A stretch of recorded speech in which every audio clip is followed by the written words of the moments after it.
On a parfois, c'est vrai, présenté Jean-Pierre comme quelqu'un de beaucoup plus humble, ce qu'il est, enfin humble par ses origines modestes. Il n'est pas issu d'une grande famille. Son père était meunier, c'est une famille assez modeste, quoique financièrement assez aisée. Il a quand même fait des études, il est passé par le séminaire. Bon, certes, ce n'est pas un intellectuel, mais c'est quelqu'un qui réfléchit, mais qui a peut-être plus une intelligence du cœur. Je ne suis pas en train de dire que Christian de Chergé ne l'avait pas. On ne l'a pas rencontré, alors je ne pourrais pas le décrire, mais enfin, il avait aussi une très très grande générosité, Christian de Chergé, d'après les témoignages qu'on a pu recueillir. Mais Jean-Pierre, c'est beaucoup plus une manière d'aborder les relations avec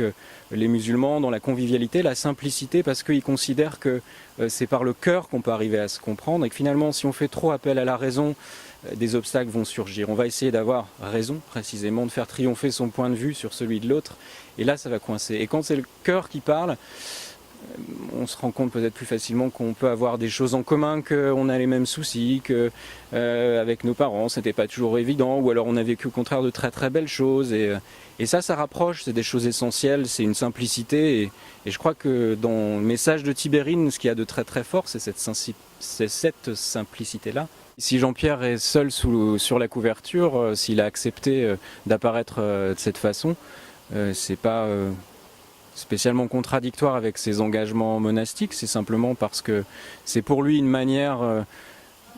de donner une identité visuelle aussi au message de Tibérine, et il s'exprime au nom de ses frères toujours dans le livre, même si parfois il dit je, c'est toujours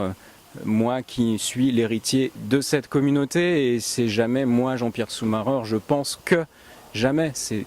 plutôt un je qui dit nous, d'ailleurs le nous apparaît très très souvent, et cette couverture, puisque vous en parlez, il est devant l'Atlas, cette chaîne qui relie aussi Midelt à Tibérine, il y a comme un trait d'union, il y a le village marocain, les musulmans derrière, et on ne pouvait pas le faire apparaître en couverture, ni avec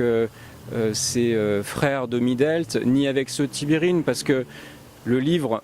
est à la jonction entre les deux histoires, entre l'Algérie et le Maroc. C'est l'esprit de Tibérine. C'est l'esprit de Tibérine, donc c'est une manière aussi, en le faisant apparaître comme ça, de dire qu'il est un passeur, et il est un trait d'union, un passeur entre ce qui a été et ce qui n'existe plus, et puis ce qui est et ce qui continue de prospérer, de se construire au Maroc et ailleurs.